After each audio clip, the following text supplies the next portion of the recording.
정치카페 테라스. 청취자 여러분 안녕하세요. 정치카페 테라스지기 이정미입니다. 다음 주면 설 연휴가 시작되네요.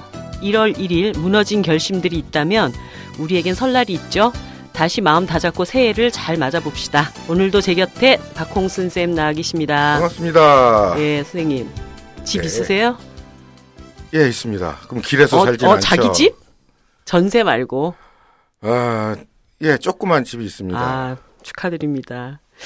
네, 집을 사라 연일 정부는 집 없는 국민들에게 부동산 대책이라면서 집을 사라고 부추기고 있습니다. 심지어 지난 1월 27일 국토교통부는 소득 상관없이 7년 동안 1%의 이자만 내면 10억 원대의 집을 살 수 있는 초저금리 대출 상품을 내놨습니다. 그냥 보면 완전 대박 거저집을 가질 수 있겠구나 환상에 사로잡히게 됩니다. 물론 7년 후에 그 집값이 오른다는 것을 전제한다면 말이죠. 정부와 언론 모두 지금이 기회라는데 과연 우리 빚내서 집 사는 게 현명한 판단일까요? 어떤 정보를 믿고 판단해야 할지 갈팡질팡 속만 탈 뿐인데요. 정치카페 테라스 17번째 이 문제를 다뤄보겠습니다.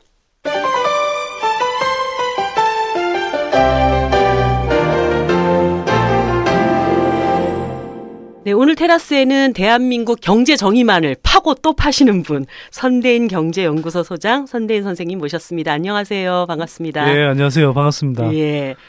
선대인 경제연구소뿐만 아니라 예. 제가 이때까지 모신 분들 중에서는 최고위급인 것 같은데 정당 대표시잖아요. 정당 아니고요. 네. 세금혁명당. 원래는 이제 제가 한 3년 전에 제안해서 이루어진 이제 온라인상에 네. SNS상에 이제 이 풀뿌리 시민 모임이었죠. 네. 그 납세자 연맹이라고. 네. 예. 거기는 제가 보기에는 좀 이렇게 제대로 활동을 못한 것 같기도 하고 그 취지나 이런 것들이 상당히 조금 문제가 있는 모임이고요. 네. 정말 이 시대에 필요한 대한민국 땅에 필요한 시민들을 위한 세금 쓰는 법이 뭘까? 그걸 같이 이제 고민해 보자고 이제 모였던 모임이죠. 근데 네. 최근에 보니까 정동영 그러니까요. 의원하고 이제 신당 추진 그룹들 국민 모임에서 네. 세금혁명당 되겠다. 일종의 성격상으로 세금혁명당이 돼야 된다. 네. 이렇게 이야기하니까 또 그게 해자가 되는 모양이더라고요. 네, 세금혁명당 네. 딱 검색을 하면은 네. 선대인이 나와야 되는데 요즘은 정동영이 나오고 있어요. 네, 아무튼 네. 통합하겠네요. 그럴 일은 없고요. 저야 연구하는 사람이고 당분간이 아니라 네. 제가 하여튼 좀 뭐라 그럴까요? 연구소를 키우고 또 제가 생각할 때 이렇게 제대로 된 정보를 알리는 게 중요하다고 생각해서 정치적으로 직접 참여하거나 이런 일들은 저는 안 하려고 그래요. 근데 경제연구소도 차이가 있는 것 같아요. 주요 기업연구소나 이른바 주류연구소들은 주식이 호황이고 부동산 가격이 오를 때 주로 많이 불려다니잖아요. 많이 네. 나오고. 네. 우리 선대인 연구소장님께서는 반대로 네. 참 서민들 삶이 불안기에. 팍팍해질 때 네. 그럴 때 주로 많이 불려다니시지 않나요? 많이 이제 불려다니지 진단해야 않는... 되고 막 이래야 되는 그럼 상황이니까. 저는 계속 불려다녀야 되잖아요. 왜냐하면 이게 지표와는 상관없이 네. 대기업이 좋든 나쁘든 서민 경제는 늘 불황이었잖아요. 네. 그러니까 그런 면에서 보면 저는 늘 불려다녔어야 되는데 정권 바뀌고 방송 장악되고 이러니까 공중파에서 잘 안 찾더라고요. 네. 공중파 이외에 많은 방송에 또 많이 출연하시는 거 많은 분들이 이제 청취하고 계신데요. 사실 이제 오늘 선생님하고 부동산 얘기를 좀 나누기 전에 얼마 전에 선대인 경제연구소에서 2013년 세제 개편안의 문제점이라고 하는 보고서를 내셨어요. 그건 예. 얼마 전에 낸 건 아니고요. 네. 2013년 세제 개편안 할 때 바로 보고서를 썼던 내용인데 이번 연말정산 파동하고 바로 네. 이제 맥이 닿아서 저희가 그냥 무료로 공개를 했었죠. 네. 그래서 어쨌든 지금 많은 국민들이 연말정산 세제 개편 문제 관련해 가지고 이게 도대체 어떻게 되는 거냐 여러 가지 불만들도 상당히 많이 있습니다. 그래서 네. 간단하게 좀 이번 이 조세 문제에 관련된 네. 이 문제를 좀 어떻게 바라봐야 되는지에 대한 선생님 얘기를 좀 먼저 듣고 시작을 해볼까 그러니까 오늘 핵심 주제가 아니니까 그냥 간략하게 언급하죠. 네. 물론 우리 지금 조세 구조 손댈 때가 한두 군데가 아니죠, 당연히. 근데 이번에 연말정산 파동이라고 이렇게 불릴 정도로 봉급생활자들이 화가 났던 이유는 저는 그거라고 생각해요. 그냥 세금 내기 아깝다? 단순히 그런 차원이었으면 뭐 명분도 사실 좀 없었을 거고 그렇게 막 그 사회적으로 막 분노가 이글이글 이렇게 끌어오를 정도는 아니었다고 생각하거든요. 네. 뭐냐 하면 좋아 세금 낼 수도 있는데 나보다 잘 사는 놈들은 왜 세금을 안 내지? 이걸 누구나 다 알고 있다는 거죠. 예. 일단 뭐 멀리 갈 것도 없이 뭐 지금 이건희 회장 저 아들 딸 3남매 겨우 뭐 정여세 뭐 10몇억 원씩 내고 지금 수조 원대 자산가들이 다 돼 있잖아요. 네. 예. 그래서 엄청난 지금 부를 물려받을 이 단계에 와 있고 뭐 현대차 그룹 다른 뭐 재벌 그룹들도 마찬가지고요. 또 부동산에서 엄청난 그런 불로소득들이 이렇게 생겨났음에도 불구하고 거기에 대해서 제대로 우리가 세금을 안 걷었거든요. 네. 또 우리가 주식 양도 차익이라고 하는 것 이런 것들에 대해서도 OECD 국가들 대부분이 세금을 매기고 있는데 우리는 양도 차익에 대해서 예를 들어서 그런 것들은 또 부자들이 주로 돈을 벌어요. 네. 큰 손들이라고 하는 사람들. 그런 사람들이 돈을 버는데 거기에 과세를 안 합니다. 일부 이제 대주주라고 하는 사람들 빼고는. 그다음에 고소득 자영업자들 뭐 세무당국이 털기만 하면은 막 엄청난 탈세를 한 게 늘 나오잖아요. 그런 걸 뻔히 보고 있단 말이에요. 네. 나보다 훨씬 잘 사는 사람들이 제대로 세금 안 내고 있는데 이게 유리할 지갑이어서 잘 보인다는 이유로 여기만 먼저 이렇게 증세를 한다? 화가 나는 거죠. 그래서 뭐 미국 오바마 행정부 요번에 이제 추진했잖아요. 뭐 이른바 이제 전에 버핏세를 네. 이제 기본 아이디어로 해서 초부 유층한테 특히 월가의 그런 금융가들 이런 사람들 중심으로 해서 초부 유층들한테 과세를 해서 그걸 중산층을 두텁게 하는 데 쓰겠다 이렇게 이야기하는데 한국 정부는 완전 정반대로 하고 있는 거죠 사실은. 중산층 서민 정세를 내서 뭐 대기업 법인세 깎아준 거 이거 회복도 안 시키고 지금 부유층들에 대해서 이렇게 세금 제대로 안 걷고 있는 거 이런 걸 뭐 이렇게 제대로 거둘 생각도 안 하고. 근데 이제 지금 뭐 그 이명박 정부의 감세 정책 그리고 뭐 4대강 사업이니 자원외교니 하면서 돈 펑펑 쓴 게 결국은 지금 우리 보고 있으면 오늘도 신문에 나왔던데 결국 사상 최대의 세수 펑크가 나는 거 아닙니까? 네. 이게 결국은 둘 중에 하나가 되는 거죠. 이걸 이런 식으로 메우게 되면 결국 봉급생활자들이 더 내게 되거나 아니면 우리 복지 혜택, 뭐 또 생활과 관련된 교육 예산 이런 것들이 줄어들거나 이런 식으로 갈 수밖에 없는 거죠. 그래서 결국 피해는 누가 보느냐? 뭐 봉급생활자들, 중산층 서민계층이 타격을 입는 거죠. 네. 네, 이런 현상은 어떻게 이해되나요? 우리나라 사람들의 세금에 대한 인식, 이해, 태도는 좀 상호 모순적인 것 같은 느낌이 있어요. 예를 들어 가지고 예전에 김대중 정부 또 노무현 정부 때 좀 아까 왜 삼성가의 증여세 문제 얘기하셨잖아요. 네. 상속세, 증여세 포괄주의를 도입하려고 했다가 실패를 하지 않았습니까? 그러니까 그 다른 나라들은 대부분 포괄주의여서 실제 전달됐다고 여겨지는 돈에 상속세를 매기는데 우리는 명목상 전달됐다고 여겨지는 돈에만 매겨서 뭐 몇십억만 내고 막 수천억 대의 돈이 막 왔다 갔다 하는 현상이 벌어지는데 근데 그거를 우리나라 사람들이 전혀 모른다고 볼 수 없거든요. 그래서 그런데도 관대한 면이 있어요. 거기에 대해서는 분노 정도는 아닌 것 같은데 작년에 그 세금 정산 과정에서 막 생겨났던 그 분노들은 또 굉장히 또 크거든요. 또 느껴지는 게. 그래서 서로 좀 상반된 태도가 나타나는 게 아닌가 싶을 때가 있어요. 상반됐다고 생각하진 않아요. 예. 그걸 어떻게 설명해야 될까요? 그러니까 뭐 재벌 상속 과정에서의 그런 이렇게 뭐 이 세금 없는 부의 대물림 이런 것들에 대해서 분노하는 마음이 있으나 그걸 이제 어쨌거나 그게 직접적으로 자기 지갑에서 바로 와닿게 느껴지진 않는 거죠. 우리가 아무리 뭐 그걸 이렇게 의식적으로 인식하려고 그래도 그 결국 자기 지갑에서 이렇게 들락날락 하지 않는 한 체감하기가 쉽지 않은 거거든요. 근데 그런 게 옳지 않다라고는 생각하면서도 결국 이제 우리 뭐 이미 재벌이 특히 삼성공화국이라고 하지 않습니까? 재벌이 뭐 대한민국 정부 정치권을 휘어잡고 있는 상황이고 언론도 광고를 매개로 해서 재벌 기업들한테 슬슬 매는 구조가 돼 있고요. 그러니까 그런 것들에 대해서 문제 제기 제대로 하지 않고 뭐 사람들이 이렇게 분노를 표출할 수 있는 계기들이 잘 없었던 거죠. 근데 이제 그런 것들이 계속 쌓여 와 있었고요. 그게 사람들한테 어쨌거나 근원적으로 이렇게 뭔가 불평등하다, 불공정하다 이런 그 감정들은 이미 쌓여오고 있다고 생각합니다. 그게 축적돼 있었던 거고요. 근데 그게 그런 것들이 이제 결국 지난해 담뱃값 인상, 네. 또 요번에 연말 정산 파동 이런 걸 겪으면서 쟤네들이 세금 막 안 내고 하는 거, 그다음에 부자들 세금 깎아준 거, 대기업들 깎아준 거, 이게 결국은 걔네들한테는 뭐 막 봐주더니 결국 우리 부담으로 돌아오네? 우리만 피바가지 쓰네? 이런 게 되는 거거든요. 그것의 가장 특징적인 예가 사실 이제 국가가 법인세 문제 얘기할 때마다 경제를 살려야지 국민들이 다 잘 살게 되는 거 아니냐. 법인세 못 올린다. 이런 것이 일정하게 국민들한테 먹혔단 말이죠. 그런데 이제 국민들 스스로가 법인세 올려라. 이런 얘기가 터져 나온 거죠. 그러니까 그것도 너무 황당한 게요. 법인세 논리 가지고 늘 그러잖아요. 이게 기업들이 뭐 활발하게 성장해야 되고 그러려면 세금 부담이 적어야 되고 그래야 기업이 살고 경제가 산다 이렇게 이야기하는데 정말 웃기는 논리예요. 왜냐하면 그런 식으로 따지면 한국보다 법인세율이 다 높은 나라들은 다 못 살아야 되잖아요.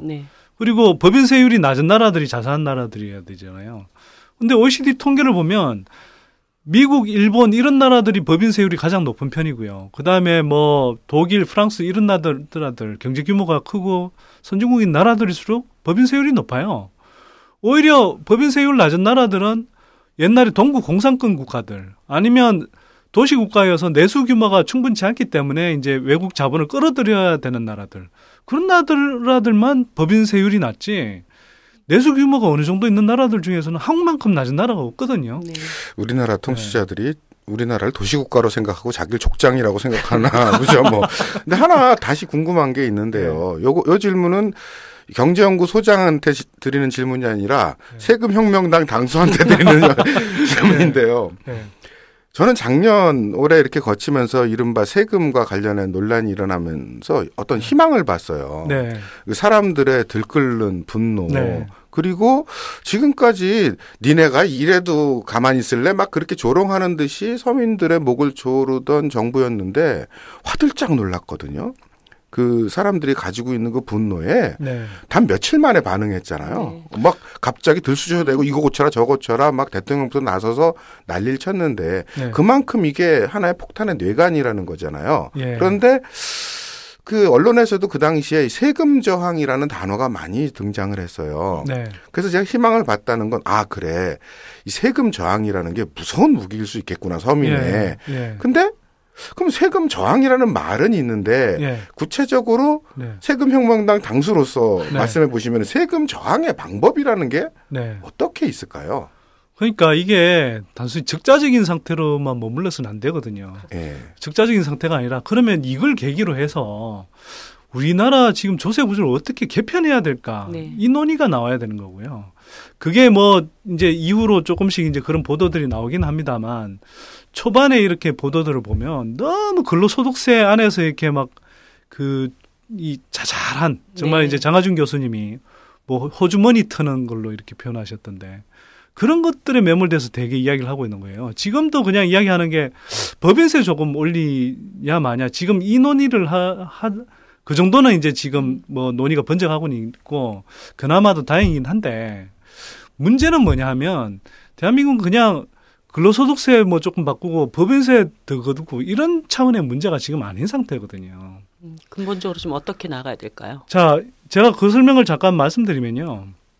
한국은 어떤 다른 나라에 비해서도 부동산 자산을 비롯해서 자산 경제의 규모가 훨씬 큽니다. 뭐 예를 들어서 미국은 이른바 이제 생산 경제를 대표하는 GDP라는 거 있잖아요.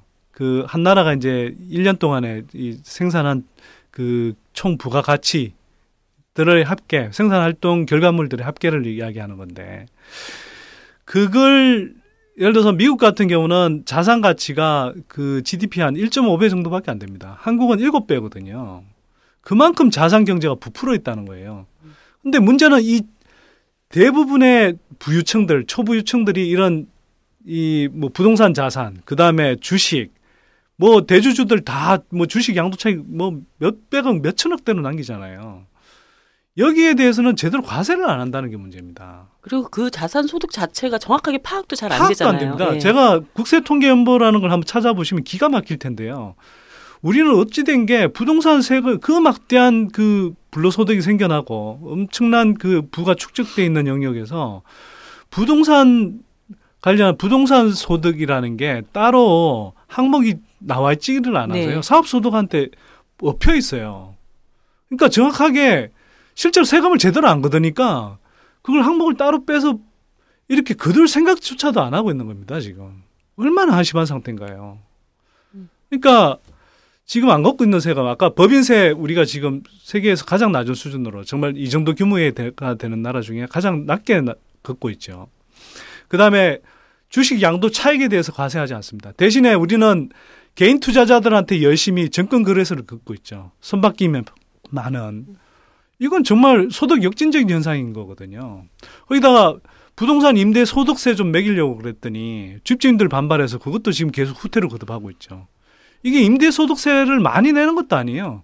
실제로 실효세율 따지면 2.5% 정도거든요. 이게 OECD 국가들 가운데 꼴찌에서 5번째입니다. 그러니까 그만큼 적게 내는 거거든요. 그런데도 이 정도 내는 것도 내는 집주인들이 거의 없죠. 네.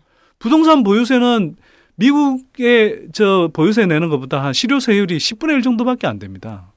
그러니까 정말 걷어야 될 세금, 주로 부자들이 내야 될 세금, 이런 것들에 대해서 세금을 제대로 걷지 않고 있거든요. 그래서 뭐 조금 길어집니다만 조금 덧붙이자면 정말 답답한 게 뭐냐면 우리가 미국 자본주의에 대해서 되게 뭐 비판도 하고 그러십니다만 예를 들어서 미국 같은 경우는 버핏세라고 해서 이 초부유층들에 대해서 과세하자고 지금 그러고 있잖아요. 근데 버핏세가 어떤 의미냐 하면 이런 거예요. 버핏은 한 해에도 수십조 원의 그런 돈을 법니다. 어디서 돈을 버느냐? 이런 불로소득이죠, 사실. 그다음에 양심적인 자본가이긴 하나 어쨌거나 그 막대한 부를 매년 그렇게 쌓아 올린다는 것 자체가 사실 굉장히 기이한 일이죠. 근데 그 버핏이 이제 제안한 게 뭐냐면 내가 이렇게 수십조씩 뭐 배당 소득이다, 이자 소득이다 이런 바 이제 자본 차익으로 이렇게 버는 돈이 엄청난데 세율은 딸랑 한 뭐 10% 중반밖에 안 되는 거예요. 네. 근데 자기 밑에서 그냥 평범한 샐러리 받는 이 여비서 같은 경우는 35%의 세율을 낸단 말이에요. 이 말이 안 되잖아요. 그래서 그걸 이건 정말 근로소득에 대해서 이렇게 높게 세금을 매기면서 이 막대한 불로소득에 대해서 세금을 안 매긴다는 거, 제대로 안 매긴다는 거 말이 안 된다. 세율을 올려달라 그런 거예요. 네. 그래서 지금 오바마 행정부가 하는 것도 거기에 세율을 올려서 초부유층들한테 그 향후 10년간 1,600조 원을 더 걷어서 이제 그걸 중산층한테 쓰겠다는, 중산층 서민한테 쓰겠다는 거거든요. 근데 한국에 오면 그 문제의식이 다 사라져버려요. 예를 들어서 몇 년 전에도 뭐 한국판 버핏세 그러면서 막 파동이 일어났는데 그 버핏세 취지라고 그러면 우리 이제 부동산 보유세를 올리고 임대소득세 올리고 사실 부동산 양도 차익에 대해서도 사실 1가구 1주택을 매개로 해서 비과세를 매개로 해서 다 탈세가 일어나잖아요. 뭐 장관 청문회 할 때마다 맨날 다운계약서니 업계약서라는 게 바로 그렇게 탈세하고 있다는 거거든요. 그리고 주식 양도 차익에 대해서 과세하지 않고 등등등 뭐 진짜 이루 말할 바가 없어요. 근데 거기엔 전혀 소환되고 근로소득세 최고 세율 구간 올리는 걸로 변질됐단 말이에요. 수십조 더 거둘 수 있는 세금들은 전혀 손을 안 대고 근로소득세 최고 세율 그거 올려서 그거 올리는 게 뭐 나쁘다는 건 아니고 맞는 방향이긴 하나 그 문제의식은 다 사라져버리고 겨우 몇 천억 더 걷겠다고 온갖 실랑이질을 다 한 거죠. 그러니까 왜 이런 정말 진짜 제대로 걷어야 될 세금들을 걷지 않으면서 그래서 근원적인 불평등, 조세 불평등 구조를 계속 가져가면서 이렇게 진짜 계속 이 봉급생활자들 호주머니를 털려고만 하느냐. 근데 이게 이제는 이걸 바꿔야 된다는 거죠. 근데 여전히 경제연구소장 말씀이세요. 제가 여쭤본 거는 왜 세금혁명당 당수한테 물어봤다니까요. 아니에요, 무슨 얘기냐 하면 정책적인 건 정책적인 거고 세금혁명당 당수면은 우리 국민들에게 어떻게 행동할지 지침을 내려줘야지 이게 당수거든요. 정책보다. 근데 한 예를 들면은 옛날에 그 전통 때 5공화국 전두환 시절에 그 유명했던 땡전 뉴스 열받아가지고 그 시청료 납부 거부 운동했잖아요. KBS. 네, 그것도 네. 세금이죠. 네. 그랬더니 이놈들이 KBS 시청료를 전기세 합산해버려가지고 그것도 못하게 만들어버렸잖아요, 나중에. 근데 어쨌든 분명한 건 그 당시에도 정권이 화들짝 놀랐단 말이에요. 네, 네. 그 얼마 안 되는 KBS 수신료 납부 문제만 놓고도. 네, 그리고 네. 지난 연말 연초에 보인 어떤 세금에 대한 불만이 터져 나왔을 때 또 흔들거렸던 것도 그 폭발력을 알기 때문인데 어떻게 행동하냐, 행동할 수 있는 방법. 세금 저항이라 그러는데 그 뭐 저항의 선생님한테 지금 방법과 봉기를 일으키는 행동이 얘기를 하는 뭐냐, 거야. 자, 이게 도대체. 제가 아까 말씀드렸다시피 세금 혁명당은 정당이 아닙니다. 제가 솔직히 말씀드려서요. 예를 들어 새정년 같은 정도의 의석을 갖고 있으면 정말 이건 뭐 뒤집을 수 있을 것 같아요. 이런 아젠다를 가지고. 네. 근데 아무것도 못하고 있다는 게 한심한 건데, 새혁명당이라는 건 사실은 뭐 풀뿌리 시민들 모임이었고요.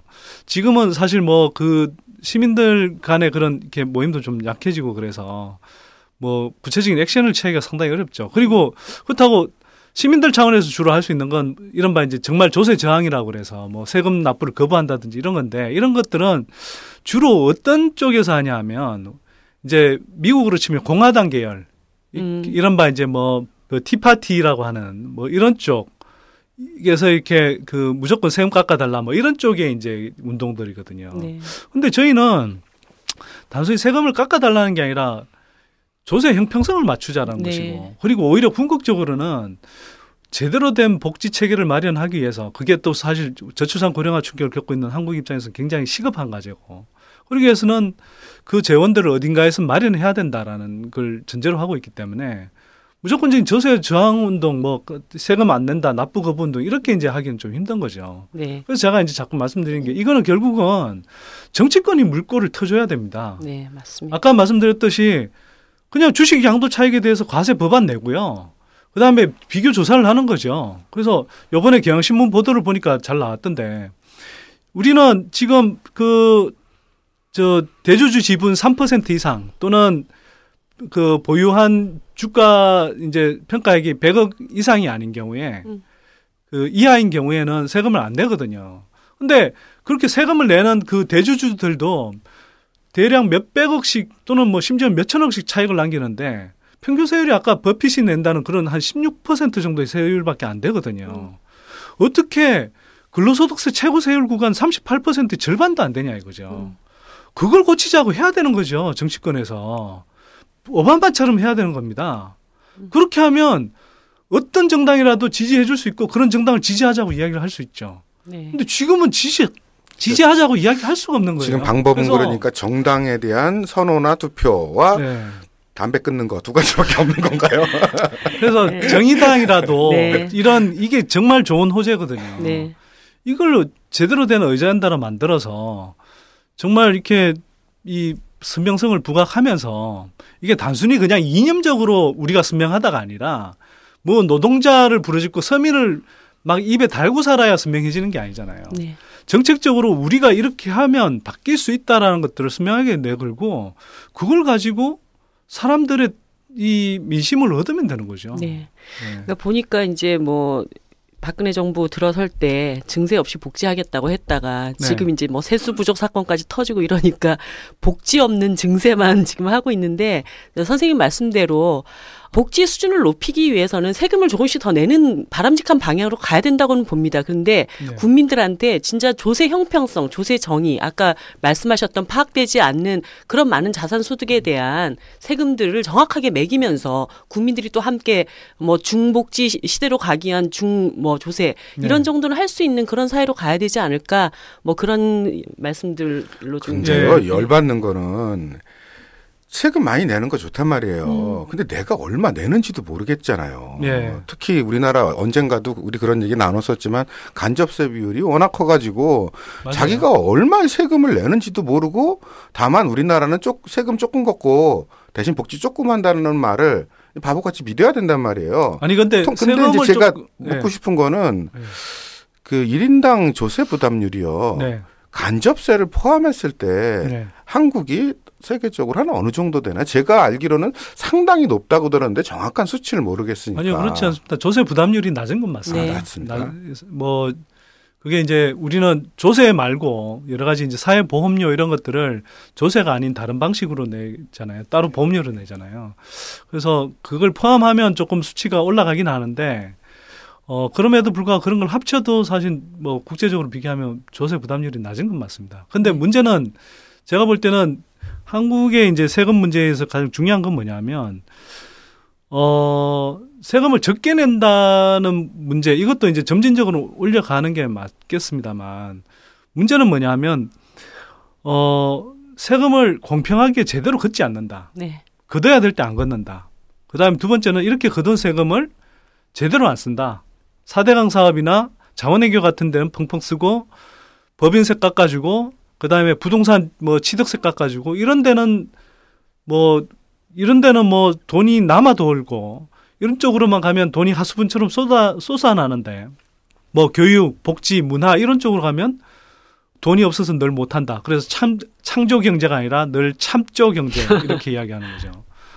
이게 문제인 거죠. 그래서 이걸 고쳐줘야 되는 것 같고요. 네. 만약 간접세가 물론 높은데, 간접세 부증이 높은 게 예를 들어서 우리가 보편적으로 다 간접세를 부담해서 내고, 그게 보편적으로 많은 복지 혜택으로 돌아온다면 이게 간접세 비중이 높아도 크게 문제가 안 돼요. 그냥 세원을 세수를 마련하는 뭐 이렇게 좋은 방법일 수도 있거든요. 사실은 이렇게 어찌 보면 간편하게 징세 비용이라든지 이런 것들에 대한 비용을 최소로 줄이면서 이렇게 건들 수 있는 좋은 방법이기도 한데, 다만 우리는 독일이나 프랑스처럼 간접세가 높음에도 불구하고 복지가 잘 돼 있는 나라가 아니잖아요. 그러니까 막 부담은 중산층 서민들이 이건희 회장만큼 소비하는 양만큼 똑같이 하는 그런 간접세 비중은 되게 높은데 복지 혜택은 거의 못 받는단 말이에요. 그게 단적으로 드러나는 게 뭐냐 하면 세금을 때리기 전과 때린 이후에 그러니까 쉽게 말해서 시장에서 번 돈을 세금으로 걷어서 이게 불평등이 좀 완화돼야 되는데, 그 불평등 완화되는 효과가 OECD 국가들 가운데 압도적인 꼴찌거든요. 예, 꼴찌더라고요. 네. 이게 단적으로 설명하는 거죠. 전혀 세금도 누진적인 과세책으로 그들 사람들한테 제대로 걷지 않고, 그다음에 이걸 지출해도 그 사람들한테 정말 못 사는 사람들한테, 가난한 사람들한테 또는 취약계층에 제대로 안 쓰고 있으니까 이게 전혀 개선이 안 되는 겁니다. 네. 그러니까 이 구조를 바꿔줘야죠. 그래서 제가 말씀드린 건, 제가 경상도 사람이라 발음이 조금 뭐 부정확할 수 있는데 그래도 노력해보자면 이렇습니다. 정세를 해야 되고요. 공정과세를 해야 되고요. 네, 그다음에 네. 전세, 제대로 된 엉뚱한 데 쓰는 돈들을 제대로 쓸 수 있도록 네. 이 재정 지출 전환을 해줘야 되고요. 예. 그 두 과정만 제대로 하면 제가 계산해 본 바는 최소 수십조 원 이상의 세수가 1년에 더 거칩니다. 그래서 그럼에도 불구하고 모자랄 수 있으니까, 모자라면 그때 정말 이제 우리 일반인들까지 다 같이 나서는 정세로 가는 게 저는 순서상으로 맞고, 적어도 앞에 정세와 전세가 제대로 이루어져야 네. 사람들이 이 정세에 대해서도 동의할 수 있다. 네. 근데 그게 되지 않으면 이번에 연말정산 파동처럼 정세로 가기도 전에 사람들이 이렇게 정세에 대한 일반적인 거부감을 갖게 될 가능성이 높다. 그래서 정과 네. 증과 제대로 내는 정세, 그리고 제대로 쓸 수 있는 전세, 그거 속에서 증세, 이렇게 하자는 말씀. 예. 제가 아까 말씀드린 정세는 그냥 뭐 이렇게 소극적인 의미가 아니어서요. 네. 부유층에 대한 사실상 증세거든요. 근데 그거는 저는 증세라기보다는 웬만한 제대로 된 나라라면 사실 걷어야 되는 네. 세금. 당연히 마땅히 걷어야 하는. 그래서 네. 정세라고 표현하는 네. 겁니다.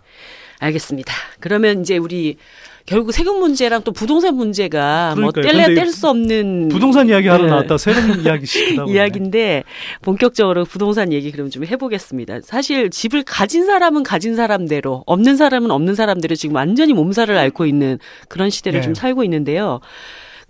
우리나라 사람들이 특히 이제 네. 집은 원래 사람들이 사는 곳이잖아요. 근데 네. 이게 사는 집이 아니라 집을 가져야 되는, 소유해야 되는, 네. 이거 못해서 지금 다 안달이란 말이죠. 그러니까 네. 집 한 채가 없다는 게 굉장히 이 삶의 불안함을 가져다 주는데, 네.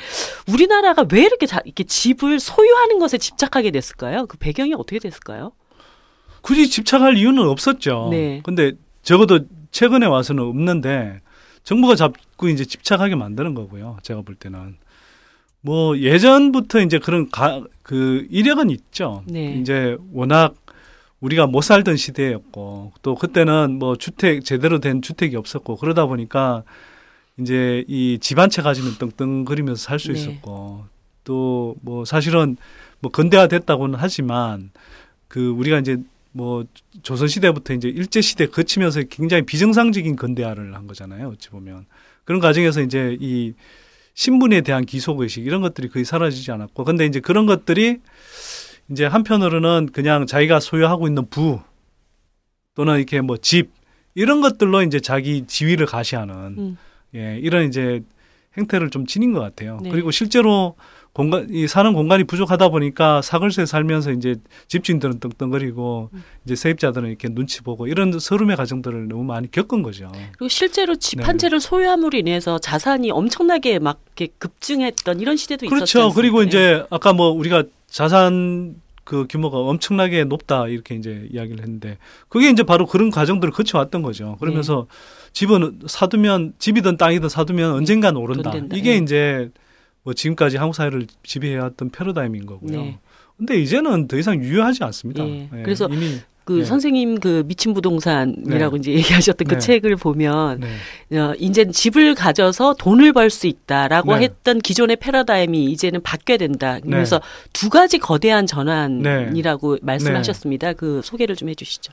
그러니까 첫 번째는요, 인구 구조 변화에 의한 이제 이 패러다임 전환인데요. 이게 보통 한 수십 년을 갑니다. 그러니까 뭐 40-50년 이상 정도가 걸리는 패러다임 변화인데요. 어떤 나라에 따라서는 뭐 100년, 200년이 걸릴 수도 있는 거고요. 근데 한국은 지금 굉장히 빠른 속도로 저출산 고령화 시기에 접어들고 있고 인구가 곧 감소하는 시기에 들어가잖아요. 그래서 저는 거의 통계 조작이라고 보는, 통계 조작에 의해서 원래는 2018년에 줄어드는 인구를 2030년으로 늦춰넘긴 했는데 실제로 줄어드는 시점은 대략 2018년 정도일 거고요. 그리고 그게 중요한 게 아니라 이른바 이제 생산 가능 인구, 네. 또 주택 수요 연령대 인구라고 하는 20대 후반에서 이제 50대 전반. 예. 이때는 이미 지난해가 정점이었어요. 그래서 이미 이제 그 주택 수요 연령대 인구는 이제 줄어드는 시기로 들어간다는 거죠. 자, 지금까지는 아까 제가 앞에서 말씀드렸듯이 집이든 땅이든 사두면 오른다. 이렇게 이제 그 공식이 통했던 이유는 뭐냐 하면 자, 인구가 계속 늡니다. 특히 생산 가능 인구가 느니까 뭐 인구가 늘면 사실 경제가 성장하는 가장 큰 경제 규모가 성장하는 가장 큰면서 근본적인 요인이 뭐냐면 인구거든요. 근데 인구가 계속 늘어졌어요. 그러니까 기본적으로는 성장하죠. 거기에 더해서 우리 이제 생산 가능 인구 늘어나고 그 속에서 이제 돈 버는 사람들이 그 중에 특히 이제 주택 수요 연령대에 이르는 사람들이 또 왕성하게 늘어졌고요. 그러니까 경제도 활발하게 성장하고 소득도 오르고 그게 뭐 인구 성장하는데 소득까지 오르니 주택 수요는 이제 폭발적으로 계속 늘어왔던 거죠. 근데 이게 이제 2000년대 정도를 해서 이렇게 서서히 이제 완화되기 시작해서 2000년대 후반부터 해서는 이제는 이게 과거처럼 우리가 이 인구 흔히 이른바 이제 인구 보너스라고 그러는데요. 네. 이제 인구 보너스 혜택이 거의 사라지는 단계에 들어갑니다. 그리고 이제 지금부터 해서는 이제 영어 표현을 써서 좀 죄송한데 보너스와 운을 맞춰서 어너스라고 그러거든요. 이게 부담 짐이란 뜻인데요.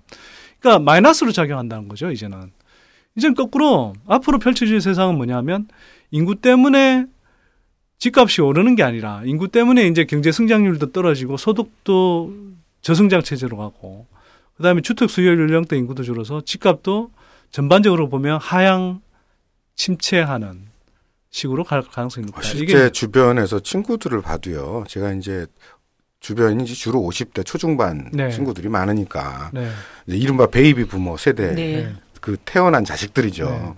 그리고 실제 집에 대한 욕심들이 많았고 뭐 괜찮게 뭐 그 중산층으로 삶을 살았던 친구들은 보통 서울이나 이제 이 도시에서 30몇 평대 아파트 사는 친구들이 많거든요. 이제 하나같이 하는 얘기는 이제 자식들이 이제 분가를 하면은 다 줄이겠다는 거예요.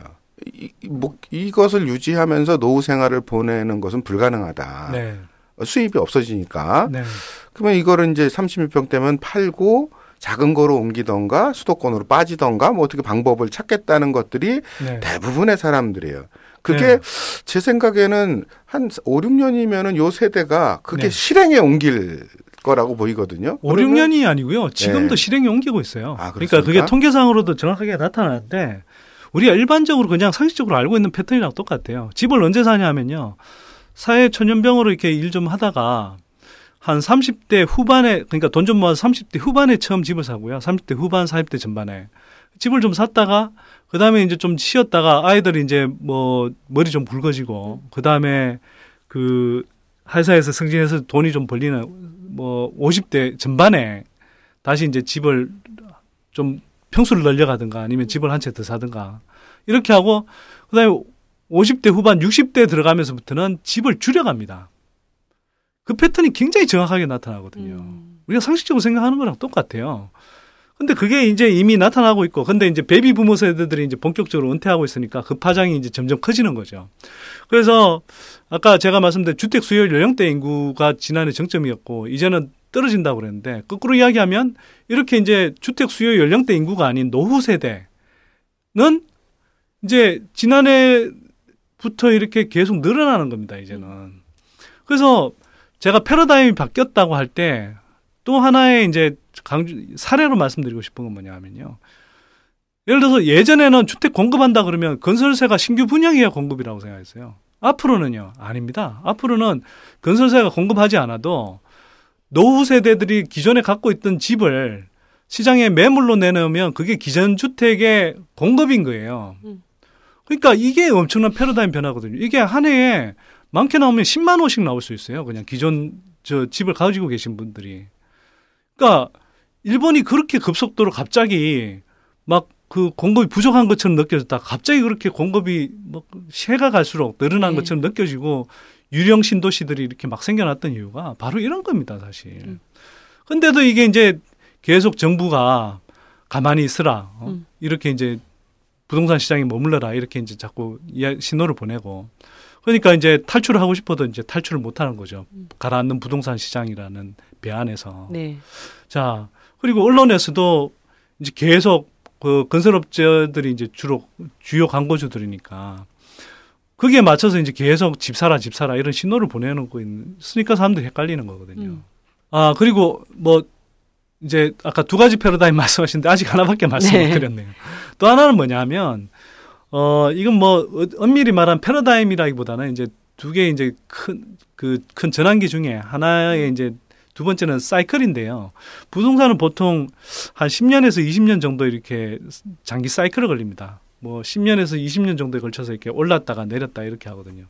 지금 한국의 경우도 국민은행 가격지수가 작성되기 시작한 86년부터 해서 91년 초까지 올랐다가 외환위기 때까지 실질 가격으로 반토막 났다가 그다음에 2000년대 내내 올라서 2009년 정도 2009년 10월 정도의 정점을 찍고 지금 대세 하락기에 접어들고 있거든요. 이게 이제 수도권 기준인데요. 지방도 이제 뭐 사실은 뭐 2, 3년간 이렇게 뭐 수도권 부동산 투기 에너지들이 건너가서 2, 3년간 이렇게 뭐 준동하다가 결국은 가라앉게 돼 있거든요. 그런 패턴을 지금 계속 보이고 있고. 근데 어쨌거나 이게 이제 뭐 이명박 정부 초기에 이제 약발을 받아서 좀 뛰었지만 그 이후로 가라앉다가 박근혜 정부 이제 초기였던 지난 해까지 어느 정도 이렇게 뭐 조금 일시적인 반등을 하는 것처럼 보여서 사람들이 다시 집값 뛰는 것 아니냐 이렇게 우려하실 분들 많을지 모르겠는데 큰 대세 하락 흐름 속에서 보자면요. 이건 뭐 박근혜 정부의 어떤 뭐 부양책 효과가 이제 뭐 켰던 시기고 이젠 그것도 거의 이제 소진돼 갈 가능성이 높다. 저는 그렇게 보는 거예요. 정부나 언론에서 이제 집값이 바닥을 쳤다. 이렇게 계속 얘기를 하는데 선생님 말씀은 아직까지 바닥으로 더 내려간다라고 봐야 된다는 제가 말씀인가요? 보기에는 이렇습니다. 지금 뭐 집값이 그 신체에 비유하자면 머리 꼭대기에서 이제 어깨 쭉지 약간 아래까지 내려왔는데 여기서 제가 볼 때는 일본 같으면은 발바닥 아래까지 내려갔던 거고요.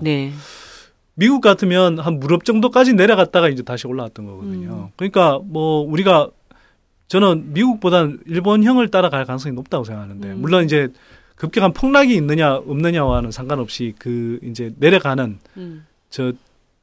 그러니까 최저점이 어디까지냐 이걸 본다면 일본 쪽에 저는 가까울 거라고 생각합니다만 뭐 미국형이라 하더라도 설사 무릎까지는 내려가야 되거든요. 근데 어깨-쪽지 정도 초반인데 여기서 더 올라간다? 저는 그렇게 믿지 않습니다.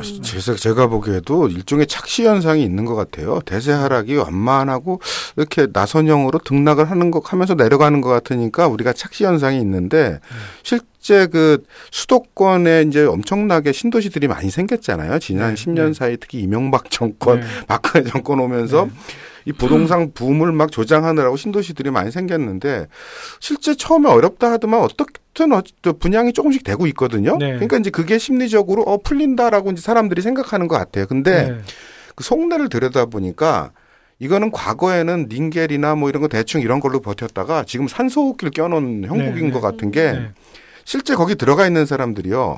3억짜리 아파트면은 한 7, 8천만 원 내고 들어간 거예요. 대부분이. 네, 맞습니다. 전세 서울에서 또 수도권에서도 전세도 못 살 돈으로 집을 주겠다고 하니까 일단 급한 마음에 들어간 거. 그럼 나머지 2억이 넘는 차액은 어떻게 하는 거냐. 건설사가 이자를 내주겠다. 2년, 3년간. 그리고 2, 3년 후에 집을 옮기겠다면은 그때 내주겠다. 이런 식으로 들어가 있는 사람들이 상당히 많거든요.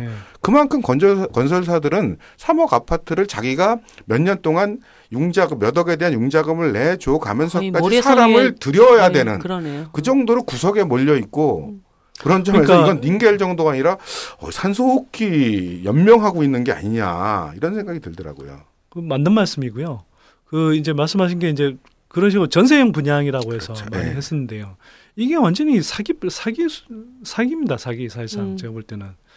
근데 이게 뭐 최근에 미분양 많이 줄었다고 그러잖아요. 그 상당 부분은 전세형 분양으로 해서 이렇게 뺀 거거든요. 실제로는 그냥 사람들이 들어갈 땐 그냥 전세라고 생각해요. 한 2, 3년 살아보고 네가 마음에 들면 분양받아라. 아니면 그냥 이렇게 뭐 나오면 된다. 이렇게 이야기를 하지만 계약 내용을 보면 실제로는 분양이거든요. 분양이고 그 임대 주체도 개인으로 돼 있더라고요. 그 세대주 개인으로. 그래서 분양 계약이고 그 세대주 명의로 은행에서 대출을 받아요, 건설사가. 그래서 그걸 받는데 자기네들이 이자 내주는 것이라고 이야기하지만 그 분양 받으면은 뭐 이제 그게 안 내도 되는 거지만 분양을 받지 않고 대부분 분양을 안 받거든요. 그러면 2, 3년 후에 안 받으면 그걸 그때는 또 건설사가 내줬던 이자를 개인이 다 물어줘야 돼요. 사실은 이게 전혀 뭐 건설사가 대납해 주는 구조도 아니고요. 그러니까요. 그게 몇 년 지나서 그러니까 아파트 부도가 날 수 있는 그런 상황. 부도가 나면은 더 큰일 나는 거고 그렇지 않더라도 이게 몇 년만 지나도 큰 문제가 될 가능성이. 그래서 건설사는 있잖아요. 이제 이런 식으로 계속 그나마 조금 현금을 이제 융통하면서 굴러가려고 하겠죠. 근데 이거 자체가 얼마나 위험한 거냐는 거죠. 그리고 거죠. 지금 이제 제가 강조해서 드리고 싶은 말씀은 많은 분들이 착시 현상을 일으키세요. 아까 말씀하신 대로. 이게 뭐 통계상으로 보면 그런 것 때문에 미분양이 줄었다. 또 한쪽에서는 뭐 분양 경쟁률이 얼마다. 뭐 이렇게 막 떠들어도 되니까 이거 또 바닥 치나. 뭐 이게 또 불안하거든요. 근데 내용을 보면요. 전혀 그렇지 않고요. 제가 여기서 좀 비교해서 말씀드리고 싶다면 지금 국면은 1994년에서 96년 무렵에 일본과 저는 되게 닮아 있다고 생각합니다. 그때 일본이 뭐였냐? 91년에 부동산 거품이 붕괴합니다. 일본에서. 그리고 나서 한 3, 4년 정도 지금 우리 뭐 일본 사실은 뭐 이명박 정부보다 훨씬 더 크게 했죠. 일본은 워낙 경제 규모가 컸으니까. 뭐 4대강 사업 같은 그런 것들을 일본에서 막 무지막지하게 물립니다. 사실 토건적인 원조 국가가 일본이잖아요. 자, 그렇게 해서 뭐 진짜 뭐 토끼와 노루가 뛰는 뭐 8차선 도로 뭐 그 농로와 이어지는 거대한 뭐 대교 뭐 전기도 생산하지 않는 댐 이런 것들을 막 건설하거든요. 근데 거기에 이제 막 돈을 탕진했어요. 그래서 사실 뭐 기득권 언론에서 일본이 뭐 복지에 돈 쓰느라고 뭐 이렇게 재정이 급증했다 이런 식으로 복지 포퓰리즘 뭐 공격할 때 막 그러는데 그때 복지 때문에 생긴 거라기보다는요. 그때 돈을 지금 우리 4대강 사업하고 자원외교에 흥청망청 썼듯이 그런 식으로 해서 막 그 국가 채무가 폭증했던 거거든요. 근데 어쨌거나 그렇게 실컷 몇 년 동안 쓰고 났는데 이제는 정부 재정으로 재정호흡기로도 이제 이 건설업체들을 먹여 살리기가 쉽지 않은 거예요. 그래서 94년부터 어떻게 하느냐. 그때부터 본격적으로 금리를 낮춰서 제로 금리 상태에 이제 점진적으로 들어가기 시작하고요. 그 다음에 지금 우리가 주듯이 이제 각종 주택 구입과 관련된 세금을 깎아줍니다. 그래서 빚내서 집 사라고 하는 거예요. 가게들 네. 보고. 그러니까 우리 지금 빚내서 집 사라는 게 이명박 정부 후반부터 시작해서 박근혜 정부의 이제 전반적인 기조인데요. 이제 공공부양책으로도 이제 먹여 살리기 힘드니까 가게들 보고 야, 너희들 빚내서 집 사줘 이렇게 하고 있는 겁니다, 지금. 근데 싼 금리로 돈을 빌려가지고 내 집이 네. 생긴다 이러면 국민들한테는 당장 이거 괜찮은 거 아니야? 충분히 그렇게 생각될 수 있잖아요. 빚은 노예가 되는 거죠. 족쇄를 차는 거죠. 네. 그리고 금리가 지금은 낮을 수 있지만 계속 낮을 거냐? 그건 알 수가 없는 거죠. 예를 들어서 이거 뭐 조금 더 큰 거시경제 구조를 봐야 되는데 지금 미국이 이제 금리를 인상하려고 하고 있잖아요. 그게 뭐 시기의 문제일 뿐이지 뭐 올해 하반기든 내년이든 인상할 가능성이 높다 이렇게 이제 점쳐지고 있는데 그러면 한국은 어떻게 되느냐? 뭐 한국은행이 그냥 안 하면 된다? 뭐 생각은 그렇게 하실지 모르겠으나 한국에 들어와 있는 외국계 투자 자금 규모를 보면 이게 한 650조 원 정도 들어와 있습니다. 네. 이 자금들이 일시에 빠져나갈 때 그게 빠져나가면 주가도 뭐 급락하고 환율이 뭐 폭등하는 현상이 생기지만 이런 것들을 결국 제어하기 위해서 결국은 금리를 올려야 될 가능성이 상당히 높아지거든요. 물론 이제 뭐 한국은행은 나름대로 양쪽 그에서 이제 줄타기를 하려고 최대한 그러게 하겠지만 어떤 식으로든 뭐 미국이 금리를 올린다고 말로 즉각적으로 반응하지는 않더라도 시차를 두고라도 금리를 인상하는 쪽으로 갈 수밖에 없을 겁니다. 왜냐하면 물은 높은 데서 낮은 데로 흐르지만 금리는 그러니까 돈이라는 것은 돈값 즉 금리가 낮은 쪽에서 높은 데로 이동하게 돼 있거든요. 그럼 미국이 금리 올라가는데 한국은 계속 안 하고 있다? 그러면 다 빠져나가 버리죠. 그 러시아 같은 경우에 지금 뭐 외환 보유고 한국보다 더 많은 나라지만 물론 이제 그 러시아는 뭐 워낙 에너지 의존적인 성격이 강해서 석유 가격 이제 폭락으로 이제 큰 충격을 받고 있죠. 그러다 보니까 뭐 러시아에 들어와 있던 외국 자금들이 이렇게 빠져나가면서 이제 환율이 2배로 뛰어버렸어요. 네. 네. 외환 보유고 뭐 막대하게 있는데도 막지를 못하는 거예요. 그러니까 안 돼서 금리도 대폭 올려버렸거든요. 금리가 지금 17%까지 올라가 있습니다. 그러니까 이게 러시아라고 그러고 싶어서 그러는 게 아니잖아요. 그러니까 그런 상황들이 물론 뭐 러시아만큼 되지는 네. 않을 거고 상대적으로 완만하겠으나 금리가 여기서 지금 초저금리라고 하지만 여기서 얼마든지 올라갈 가능성이 높다. 올라갈 가능성이 더 떨어질 가능성보다는 훨씬 높다라는 겁니다. 그러니까 사실 이제 국민들이 집을 사야 되나 이렇게 자꾸 이제 유혹에 시달리는 것 중에 하나가 아까 얘기했던 네. 초저금리로 이제 그 네. 대출을 해준다는 것이 있고 또 하나는 요즘 막 전세값이 엄청나게 뛰고 있잖아요. 네. 그러니까 이렇게 어렵게 전세를 전전긍긍하느니 여기다가 조금만 더 보태면은 은행에 대출 받아가지고 집 사는 게 훨씬 이익 아니냐 또 그 네. 나라에서도 그렇게 많이 부추기고 있단 말이죠. 네. 근데 네. 지금 이렇게 전세값이 계속 폭등하는 원인이 뭐고 또 이럴 때 어떻게 대처하는 것이 옳을까에 대한 거기다 하나만 더 붙이면은 전세 대출보다 집을 사는데 대출이 더 쉬워요. 예, 맞습니다. 네, 그래서 사실은 사는 쪽으로 은행의 금융 정책도 유도하는 거죠. 유도하게 돼 있어서 어차피 전세 대출도 쉽지 않으니까 차라리 그냥 더 빌려가지고 사버리지 이런 경향이 많거든요. 근데 그 말씀 드리기 전에 앞에 이야기를 약간 마무리 지어야 돼요. 일본 이야기요. 94년부터 96년에 그렇게 이제 가게 빚내서 집 사라고 했잖아요. 네. 그래서 그때 밀어내기 분양을 엄청나게 했어요, 일본에서. 지금 한국도 마찬가지거든요. 이게 지금 누구나 체감하듯이 뭐 지난해 뭐 정부가 억지로 빚내서 집 사라고 했다 하더라도 지금 뭐 주택 그 거래를 보면 우리가 2000년대 초중반처럼 그렇게 막 거래가 활성화되어 있거나 뭐 그러지는 않잖아요. 네. 여전히 길게 보면 주택 침체기거든요.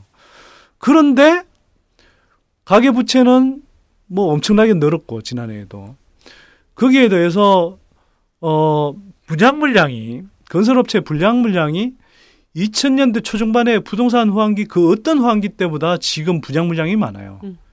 이건 한번 생각해 보세요. 이상하지 않나요? 이 오늘 방송을 들으시는 청취자분들께서 판단해 보십시오. 주택 거래는 침체인데 상대적으로 여전히 침체인데 분양 물량이 사상 최대다? 이게 왜 이럴까? 아까 말씀드렸듯이 정부 재정호흡기로 이렇게 겨우 좀비 상태로 살려놓은 건설업체들이 서로 살기 위해서 뭘 해야 됩니까 이게? 사실 시장에서 어떤 기업들은 퇴출이 돼야 되거든요.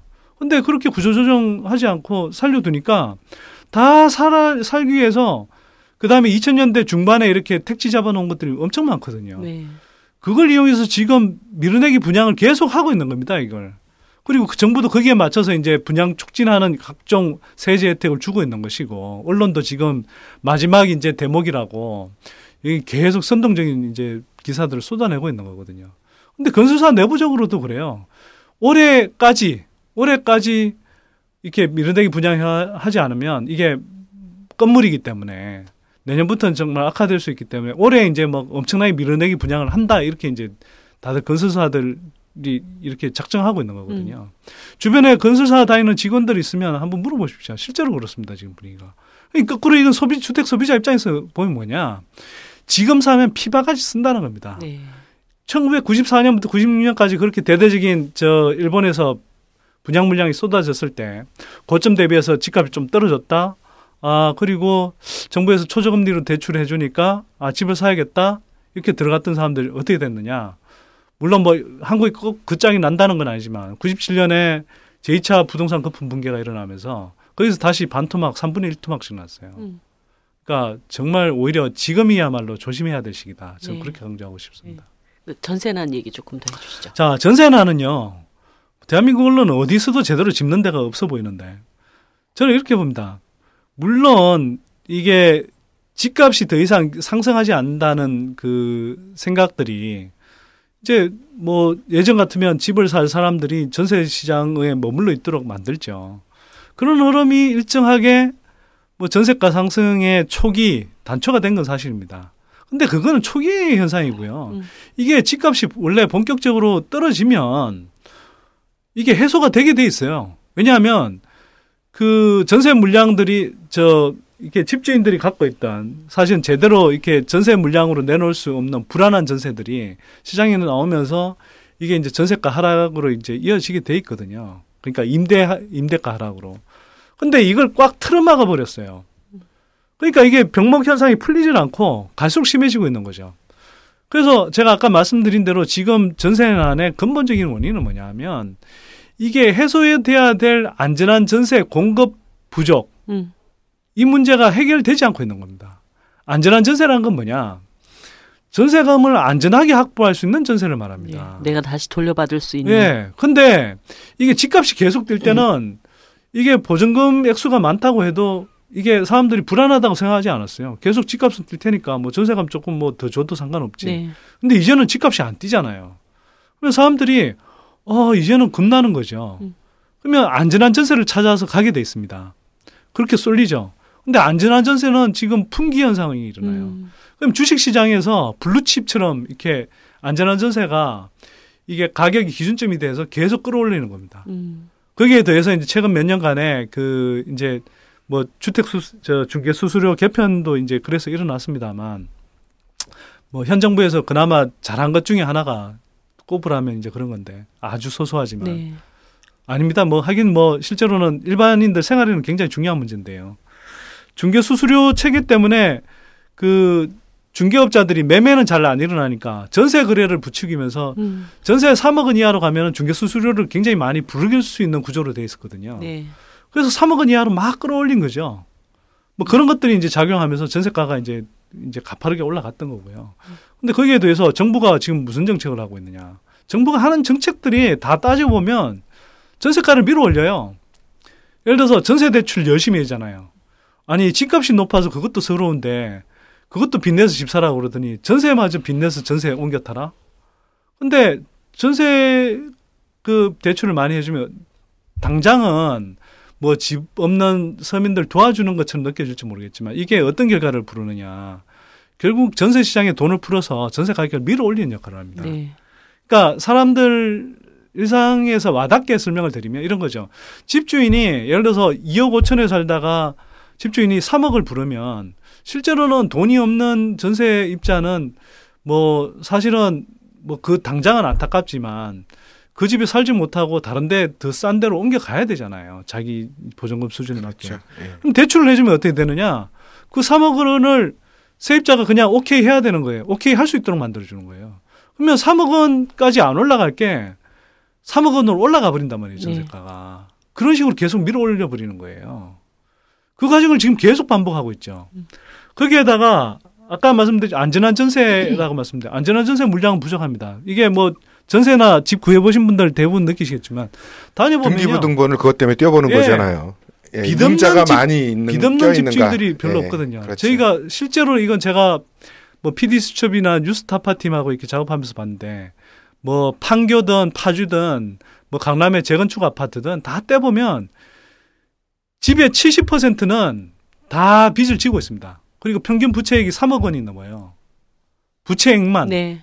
엄청난 빚들을 지고 있는 거거든요. 그 자체가 그래서 안전한 전세를 확보하기 어려운 조건이 그렇죠. 그러면 이게 별거 아닌 것처럼 보여도 그 안전한 그러니까 불안전한 물량 중에 뭐 어쩔 수 없이 이제 세입자들이 결국 이제 좀 불안해도 이제 계속 뭐 보증금을 주고 살 수밖에 없으나 그럼에도 불구하고 정말 이제 빚이 너무 많아서 이 전세가 안 나가는 그런 물량들이 예를 들어서 5% 10%만 있어도요. 이 물량이 장난이 아니거든요. 그게 이제 굉장히 큰 파급 효과를 연쇄적으로 일으켜서 전세난을 이제 부추길 수 있는 거죠. 자, 이런 상황에서 정부는 이걸 해소하는 정책으로 하는 게 아니라 집값은 계속 떠받치고 있는 거죠. 그러면서 집값을 떠받치니까 집주인들은 빈반은 하우스푸어 집주인들은 어떻게 하느냐. 상대적 뭐 빚이 있든 없든 빚이 없는 뭐 집주인들 입장에서 보면 저금리 상황을 이용해서 이건 이제 뭐 소득이 잘 안 생기니까 네. 이걸 가지고 이제 저 월세로 전환한단 말이에요. 뭐 반전세, 월세 네. 이런 식으로 전환하는 거고요. 진짜 이제 전세를 구하기가 어렵더라고요. 하우스푸어 집주인 입장에서도 보면 이제 보증금을 좀 더 비싸게 받아서 자기네들 부채 부담을 세입자한테 전가하는 거예요. 네. 이게 사실은 잘 보면 이제 저 정부 입장에서 보면 이제 빚 많은 하우스푸어 집주인들을 이중으로 도와주고 있는 거죠. 그러니까 집값을 떠받쳐줘서 계속 이제 저는 토끼물이라는 표현을 쓰는데 전세 시장에 있는 이런 세입자들을 계속 이제 매매로 집 사라고 이렇게 이제 토끼몰이 하는 거고 또 한쪽으로는 이제 월세 이제 하면은 뭐 계속 이제 세금 깎아주고 있다. 임대사업자로 등록하면 뭐 세금 깎아준다. 뭐 이런 식으로 하면서 이제 월세에서 챙기는 소득이 많아지도록 그렇게 또 하고 있는 거죠. 그러면 결국은 이게 기본적으로 전세 제도라는 것이 시간이 가면서 이렇게 줄어들 수밖에는 없습니다만 네. 그래도 전세 제도라는 게 지난 수십 년 동안 상대적으로 소득 여력이 약한 사람들한테 안전한 뭐 이렇게 주거 네. 공간을 제공해 준 제도잖아요. 그러면 이게 오히려 급격하게 변하는 걸 이렇게 막아주거나 적어도 그 속도를 이렇게 조절할 수 있도록 해줘야 되는데 정부가 지금 하고 있는 건 뭐냐면 양쪽으로 토끼몰이 하는 거예요. 전세에 사는 사람들을 야 전세 사니까 서럽지. 주택 사면은 빚 내기도 쉬워. 아주 싸게 빌려줄게. 집 사. 이렇게 이야기하는 거고 월세 쪽은 그렇게 하면서 집주인들 이제 빚 많은 집주인들 부담 줄여주면서 자, 전세는 옛날 제도니까 빨리 월세를 옮겨 타. 그런 식으로 그러면서 월세 소득 공제해 준다 막 이런 식으로 또 이 월세 쪽으로 이 토끼몰이를 이중으로 해주고 있는 거거든요.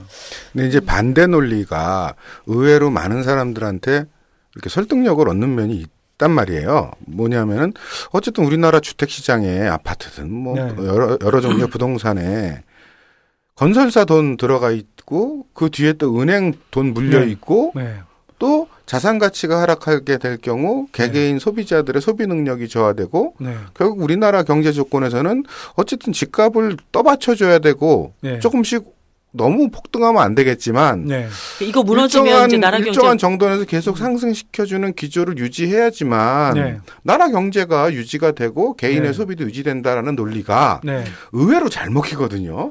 그리고 맞죠. 끄떡거리가 되고 그게 이제 그거는 깊이 생각 안 하고 경제의 어떤 뭐 이렇게 작동 메커니즘을 많은 사람들이 거기에 수긍을 하는 거죠, 그냥. 모르면 그게 그냥 뭐 정부가 내뱉는 말이고 압도적인 많은 다수 언론들에서 쏟아내는 거니까 사람들이 그렇게 이제 세뇌될 수밖에 없는 거죠. 그런데 이런 말씀 드리고 싶어요. 한국이 지금 뭐 정부 당국 최경환부터가 이제 그런 이야기를 하잖아요. 최경환 부총리부터가. 이런 대로 잘못 가면 한국은 일본식 장기 침체로 빠져든다. 근데 일본 갔다 오신 분들 많이 있을 텐데요. 제가 묻고 싶은 게 이거예요. 일본은 부동산 거품이 붕괴하고 나서 20년이 지났는데 그런 일본과 지금 부동산 거품이 빠지지도 않은 한국 중에 어떤 나라가 그나마 그래도 살기가 좋은 나라냐. 일본이 훨씬 좋습니다, 솔직히. 일본은 우리처럼 이렇게 취업난 심각하지 않고요. 그렇게 20년 장기 불황을 겪었어도. 그 다음에 최저임금부터 해서 우리보다 훨씬 비정규직 비율도 낮고, 최저임금 수준도 우리보다 훨씬 높고요. 그 다음에 대학생들 취업난이 우리보다 훨씬 덜 심각하고요. 그 다음에 여러 가지 삶의 질, 복지 수준, 일본도 그렇게 그런 면에서 그렇게 높은 나라는 아닙니다만, 그럼에도 불구하고 한국보다 훨씬 좋은 나라입니다. 도대체 우리가 이렇게 계속 억지로 틀어막아서 뭘 얻겠다는 건가요? 지금 그런 논리로 해서 지금 계속 어떤 경제 상황을 겪어왔습니까? 지금 우리 대학생들 10명 졸업하면 4명밖에 취업을 못합니다. 이런 상황을 어쩌고 지금 그 부동산 거품 붕괴를 막고 있는 건가요? 뭐냐면 자꾸 이제 한 면만 보는 거죠. 자, 지금에 왜 내수 침체가 왜 왔느냐? 보자면 여러 가지 이유가 있습니다. 재벌 독식 구조도 있고요. 수출 일변도 경제도 있는데, 한편으로 굉장히 많은 큰 부분이 뭐냐면 부동산 거품에 돈이 몰려 있기 때문에 그렇습니다. 부동산에 돈이 묶이면서 생산 경제에 돈이 돌지 않았고, 그러니까 기업들이 투자하기보다는 땅 장사, 집 장사하기 바빴고, 그러니까 일자리가 생겨나겠습니까? 투자를 하지 않는데. 그러면서 일자리가 생겨나지 않으니까 소득이 늘지 않고, 또 각 가게들은 다 은행에 빚내 갖고 이제 은행에 빚내는 은행이 집주인인 월세 세입자 노릇하느라고 빚 갖고 있잖아요. 그래서 예를 들어서 월에 한 400만 원, 500만 원 버는 사람도 100만 원씩 은행에 이자 갖고 나면 소비율이 확 줄어듭니다. 그래서 내수 침체가 온 거예요. 네. 우리 젊은 친구들 일자리도 없어진 거고요. 아이고, 얼마 전에 2014년 말인가 경실련에서 낸 자료 보니까 월 수입 평균 한 300에서 400만 원 받는 사람이 자기 생활비 쓰고 아껴서 한 20몇 평대 아파트를 살려면은 64년이 걸린다고 나오더라고요. 그러니까 그러니까요. 말이 안 되는 거죠. 말이 안 되는 그래서 거죠. 제가 드린 말씀은 뭐냐면 정말 이게 내수 침체가 오고 우리 경제가 특히 서민 경제가 이렇게 어려워진 건 부동산 거품이 계속 부풀어져 있기 때문이다. 그리고 또 하나, 계속 부동산 거품을 유지한 상태로 우리가 이 거품을 해소할 수 있느냐라는 건데, 그게 생각은 쉽고 말은 쉽지만 실제로는 그런 상황이 되기 어렵다는 겁니다. 예를 들어서 정부에서 늘 하는 말이 이거든요. 부동산 가격이 오르는 것보다 소득이 더 빨리 오르면서 상대적으로 부담이 줄어들게 하면 되는 것 아니냐. 어느 세월에요.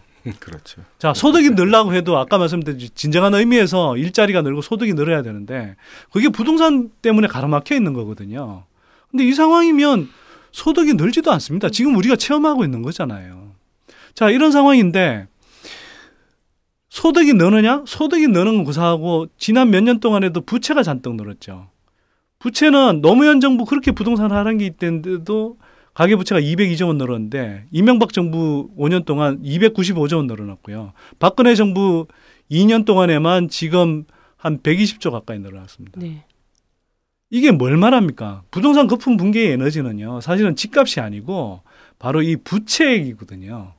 부채 규모가 계속 늘어나고 있는 건 당장은 부채로 계속 연명해서 부동산 시장을 먹여 살리고 지탱하는 것처럼 보일지 모르겠지만 이게 나중에 어느 순간 도저히 버틸 수 없는 어떤 상황이 되면 이게 더 큰 충격으로 돌아온다는 겁니다.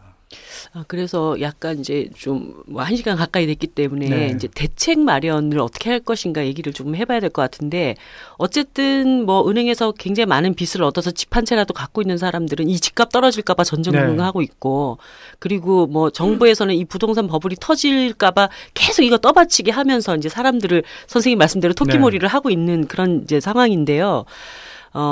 그 상황을 계속 유지하려고 얘기했던 것이 소위 뭐 노무현 정부 시절부터 연착륙이라고 하는 네. 이제 그런 정책이었는데 선생님은 이제 그거 갖고 안 된다. 네. 그래서 견착륙 정책으로 전환해야 된다. 예. 이런 표현을 하셨습니다. 예. 자, 이 총체적인 문제들을 해결해 나가기 위해서 어떤 전환, 어떤 결단이 필요한 것인지 예. 좀 그 얘기를 하면서 정리를 조금 해나가야 질문을 잘 해주셨는데 연착륙은 제가 볼 때 불가능해요. 많은 분들이 이게 연착륙을 바라시겠고 저도 뭐 할 수만 있다면 연착륙 했으면 좋겠습니다만 연착륙 시기는 이미 저는 지나갔다고 보고요. 동체 착륙이라도 해야 된다. 네, 안 그러면 추락이다. 그렇죠. 네.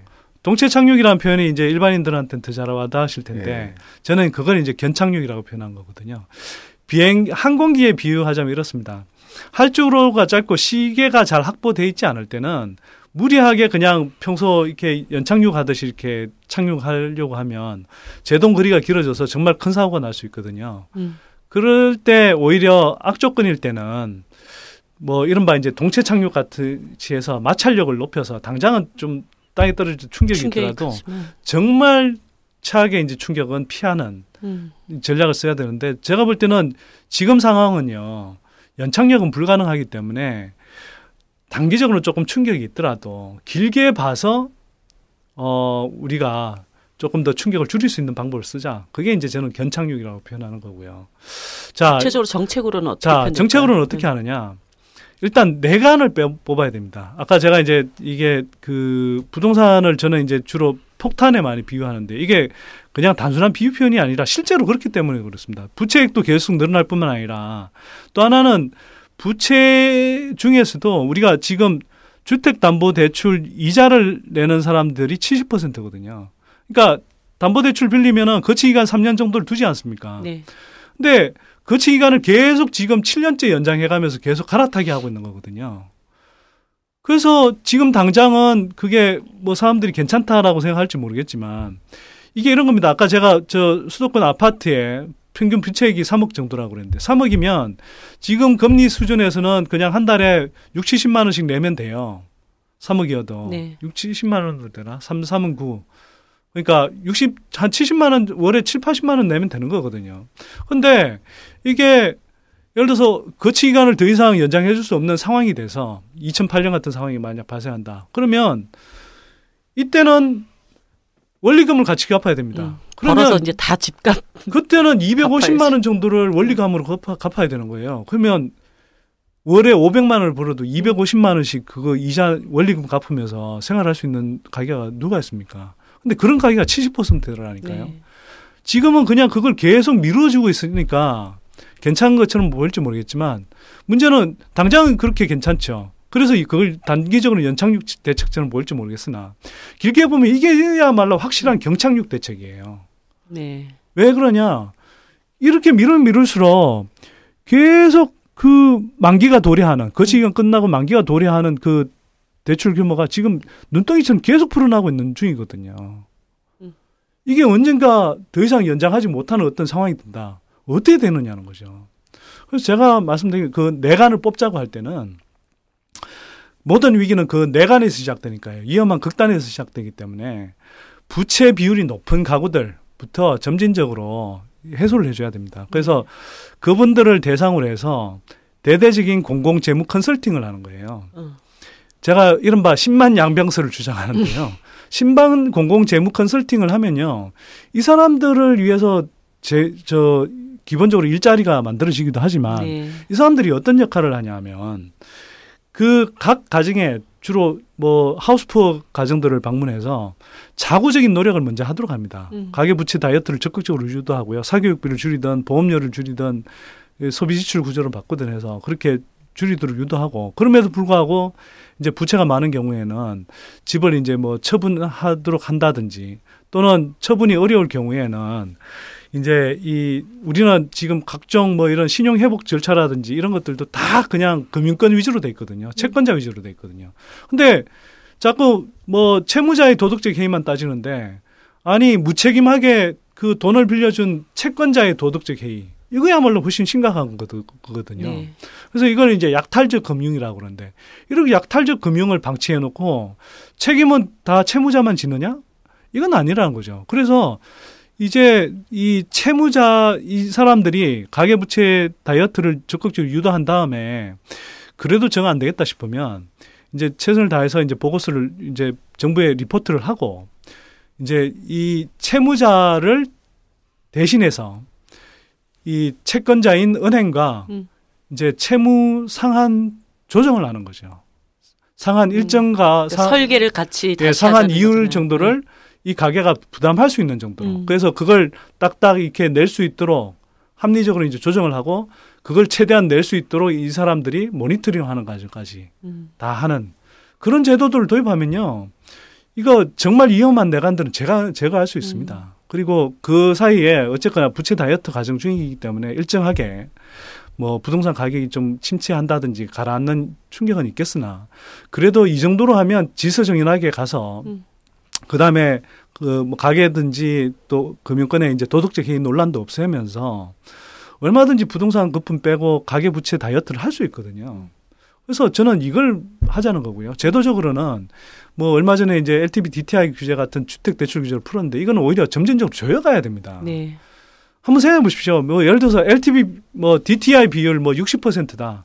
이건요. 연봉 5천만 원인 사람이 한 해에 3천만 원씩 원리금 갚는데 쓸 정도까지 대출해도 된다. 이렇게 이제 이야기를 해준 건데 네. 말이 됩니까 이게? 어디까지 쪼여야 될까요, 그러면? 그러니까 이걸 어디까지라기보다는 점진적으로 오히려 그걸 조여간다야 된다는 네. 거죠. 이게 어디 딱 어떤 목표를 두기보다는 반응을 보는 거죠. 60%가 아니라 원래는 이제 뭐 40, 50 이렇게 돼 있었는데요. 그러니까 그걸 오히려 10%, 5%나 10%씩 조여가면서 그래서 이걸 넘는 것들은 가게들이 갚아 나가도록 하라. 근데 이걸 이제 아까 말씀드렸듯이 공공재무 컨설턴트들이 같이 있어서 네. 이걸 이제 상한하는 방법들을 이렇게 알려주고 최대한 그런 이제 조정 과정들을 이렇게 거치도록 해주는 거죠. 쉽지는 않네요. 결국은 아니, 뭐 간단하게 그러니까 말해서 지금 집 있고 융자금을 상당 액수의 융자금을 갚아오던 사람들에게 집을 나오라는 얘기잖아요. 아니죠. 나와서 좀 작은 데로 옮겨라. 아니 물론 뭐 최종적으로 그런 선택을 할 수도 있겠으나 그런 게 아니라 예를 들어서 이게 당신네 소비 여력으로 그러니까 당신네 지금 소득 여력으로 이게 안 되니 점진적으로 몇 년 스케줄을 두고 2년 3년 정도의 이렇게 기한을 두고 최대한 이제 이 허리띠를 졸라매서 갚아 나갈 수 있는 구조를 만들자는 거죠. 그러니까 선생님 해법에 그래서 그런 것들을 이제 진전해가면서 이렇게 자꾸 그러니까 왜 제가 이 말씀을 드리냐 하면 이렇게 규제를 줄일 때는 결국 그 부채 부담이 많은 상한 가구들이 걸리게 돼 있거든요. 상한 가구들의 위험성만 제거하면 급격한 폭락을 줄일 수 있다라는 겁니다. 그래서 그렇게 하되 그러면서도 점진적으로 이제 부채 다이어트를 유도할 수 있는 거거든요. 네. 그래서 그렇게 이제 급한 처방들을 해서 하고 그다음에 건설업계의 저 충격도 사실 무시 못 하거든요. 지금 막 분양 물량 쏟아내는데 저것들이 이제 더 이상은 뭐 집을 사줄 사람들이 이제 끊어지는 시기. 저는 이제 올해가 마지막 건설업체 밀어내기도 마지막이고 아마 정부의 토끼몰이를 통해서 뭐 집을 사주는 수요도 거의 마지막이 아닐까 싶은데 그게 끝나고 나면 이제 건설업체들도 결국은 이제 공급 과잉 상태인 게 명백하게 드러날 거고 과잉 공급 능력을 갖고 있는 건설업체들이 결국은 도태돼야 되는 거거든요. 그래서 정부가 질서정연하게 자꾸 구조 개혁을 서둘러라고 이야기하는 겁니다. 시장 퇴출될 기업들은 퇴출되도록 하는 거고요. 이런 이제 노력들을 하는 급하게 이제 급한 불을 끄는 작업 이게 이제 진행돼야 되는 것이고 좀 중장기적인 대책. 중장기적으로 이제 우리가 다시 이제 우리가 이제 너무 발등에 떨어진 불이 급하다 보니까 맨날 이제 논쟁이 급한 불 끄는 이야기들만 진행이 되고 저도 이제 사실 어쩔 수 없이 그런 이야기들을 많이 하게 되지만 정말 중요한 건 뭐냐면요. 우리가 부동산 시장의 패러다임이 바뀌고 있는 것에 맞춰서 정말 근본적으로 정책적 제도적으로도 틀을 바꿔가야 됩니다. 그게 이제 큰 틀을 먼저 말씀드리면 우리는 주택시장 전체에서 보면 공급자에 비해서 수요자, 소비자의 위치가 한없이 열악하거든요. 네. 전 세계에 자기가 살아가면서 가장 비싼 물건을 합판 쪼가리 이렇게 이어붙인 모델 하우스만 보고 사는 경우가 어디 있습니까? 그렇죠. 말이 안 되는 거거든요. 네. 그러니까 늘 입주하고 나면 뭐 스티로폼 벽체 이런 뭐 문제가 생기다든지 온갖 하자가 발생하는 것이고 또 뭐 계약과 관련해서 얼마나 소송이 많이 벌어지나요. 그리고 또 한편으로는 분양할 때는 제가 이제 분양받을 때 조심하셔야 되는 게 뭐냐 하면 분양받을 때는 건설업체들 띄우고 언론도 띄우고 부동산 투기업자들도 띄우기 때문에 프리미엄이 막 붙는 것처럼 보이고 뭐 일시적으로는 야 선대인 너 말 틀린 것 같아 뭐 이렇게 이야기할지 모르겠지만 살아보십시오. 자기가 거기 입주하는 순간부터 또는 입주하고 나서 초기를 지나서 한 1, 2년 이후부터는 계속 떨어지는 경험을 할 겁니다.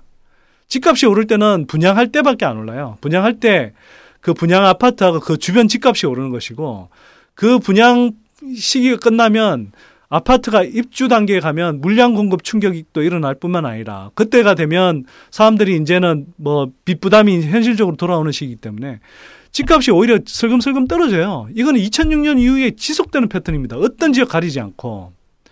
그래서 지금 일시적으로 뭐 대구니 광주니 집값 오르고 있다고 뭐 한우 치고 박수 치는 거 그거 추격 매수하지 마십시오. 당장은 뭐 돈 버는 것처럼 보일지 모르겠습니다.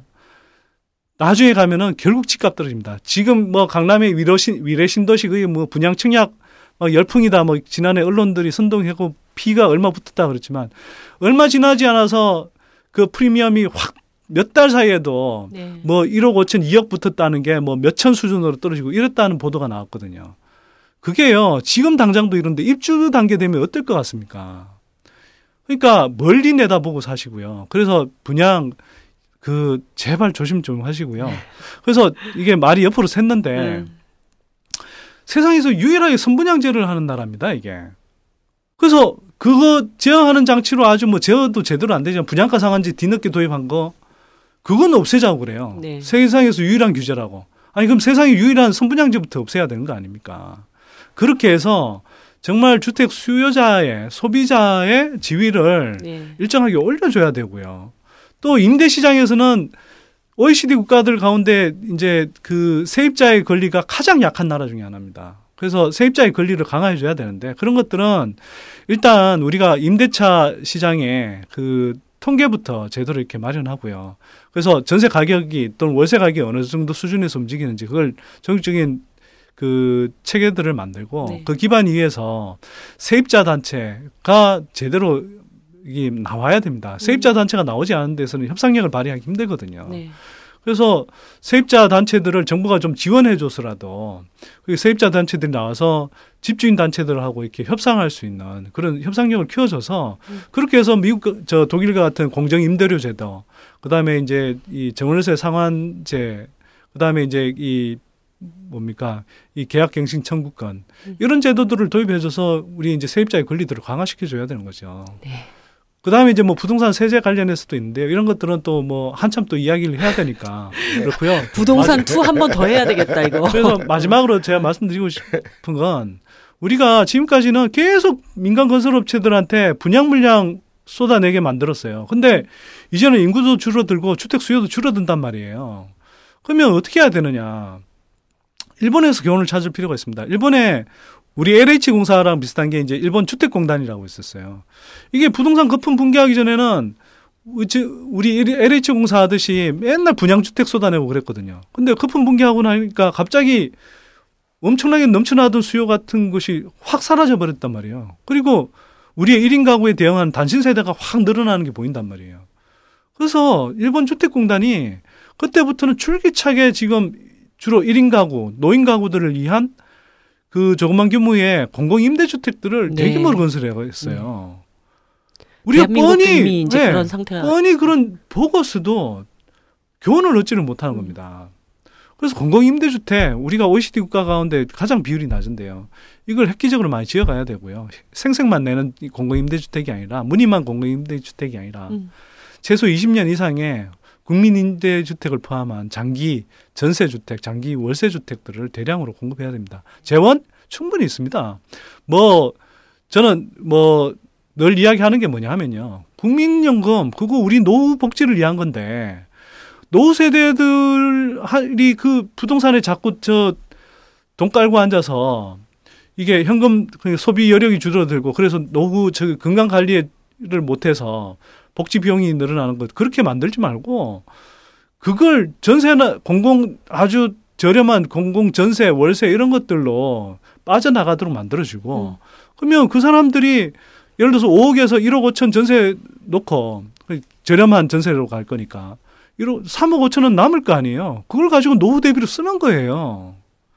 그러면 상대적으로 건강관리도 잘 돼서 복지 비용도 줄어들고 복지 지출 수요도 줄어들고 그다음에 내수 침체가 심각한데 그 내수 활성화에도 도움이 될 거 아닙니까? 그러면 국민연금 자체가 그 국민들의 노후 대비를 위해서 얼마나 큰 기여를 하는 겁니까? 국민연금에 그리고 그게 사업할 때마다 다 들어가는 게 아니고요. 공공이 그 개발 이익들을 막대하게 민간이나 분양받는 사람들한테 이렇게 돌아갔던 그런 그 개발 이익을 공공이 흡수해서 저렴한 분양가 또는 저렴한 이제 임대료로 낮춰주면 그냥 그 임대료 사업만으로도 국민연금이 지금 국채에 한 70% 투자하고 있는데 그 수익률을 능가하는 수익률을 올릴 수 있어요. 그리고 그걸 종잣돈으로 해서 그 다음은 그 수입을 가지고 임대료 수입을 가지고도 그러니까 초기에 한 10조 정도만 했다 그러면 나중에 그 임대료 수입만 가지고도 계속 추가 사업을 할 수가 있습니다. 왜 못합니까 이거. 여기에 대해서 협동조합형 주택 같은 것들을 획기적으로 늘려갈 수 있거든요. 그래서 이렇게 하면 10년, 20년 정도 지나면요. 얼마든지 주거안정 기할 수 있어요. 네. 말이 너무 길었어요. 일단 우리 이제 선대인 선생님한테 단기적으로 일단 급하게 우리가 꺼야 될 불은 좀 어떻게 해결해 나가고 또 중장기적인 어떤 부동산 문제에 대한 대책까지 1시간 20분에 걸쳐서 얘기를 쭉 오늘 들었습니다. 선생님 뭐 마지막으로 이 부동산 문제에 대해서 한 작년에 말씀.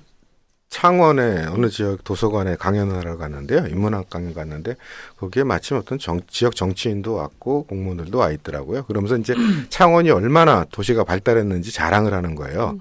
그 지표가 뭐였냐면은 이 도서관이 있는 그 지역의 아파트 평당 가격이 현재 한 평당 1,300만 원이래요. 전 기절하는 줄 알았어요. 창원인데 어떤 지역의 아파트 가격이 한 평당 1,300만 원이래요. 작년에. 그게 어떤 그 지역의 발전의 하나의 지표처럼 얘기가 되고 있는 게 이제 우리의 현실인 것 같다. 그 미국의 극작가 중에 아서 밀러가 있고 그 사람이 세일즈맨의 죽음이라는 책이 있잖아요.